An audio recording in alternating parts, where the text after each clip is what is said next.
Hi, I'm Steve Christini. I'm here to show you our new Fat E-4 Ultra drive running our all-wheel drive system.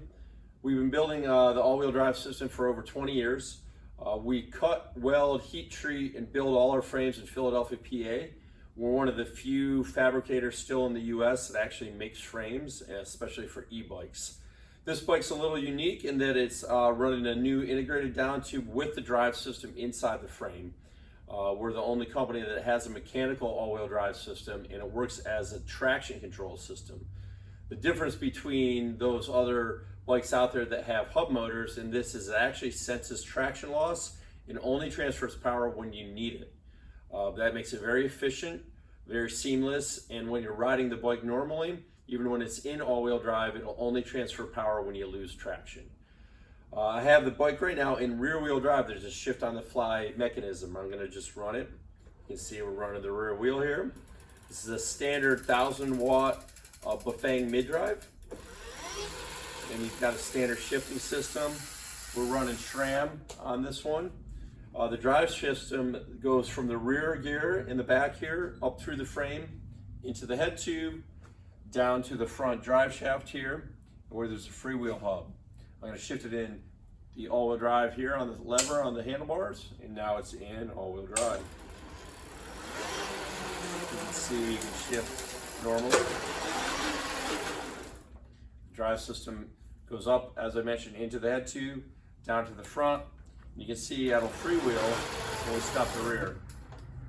That's why it's efficient. The ratio is not 1-to-1, but it's actually running a 0.92 to 1. And what that does is the rear wheel spins, the front wheel is freewheeling.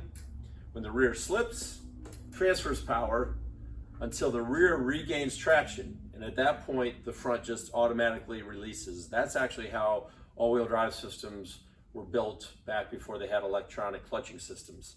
So that makes it very efficient. And as I mentioned, you can disengage and ride it just like a regular rear-wheel drive bike.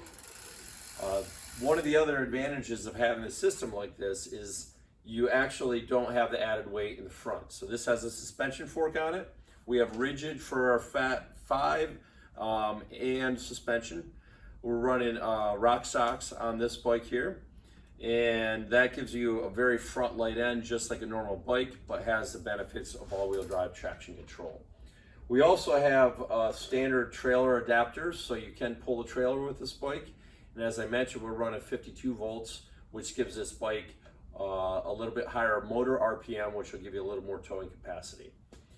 There's also a few other added things on this. All our bikes will come standard with a rear rack. We have a couple variations. We can add front racks. This one has a dropper post on it.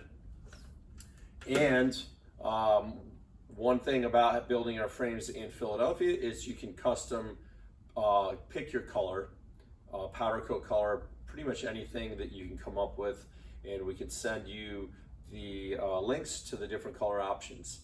So there you have it. There's our new Fat E-4 Ultra drive with all-wheel drive and traction control, and made in the USA.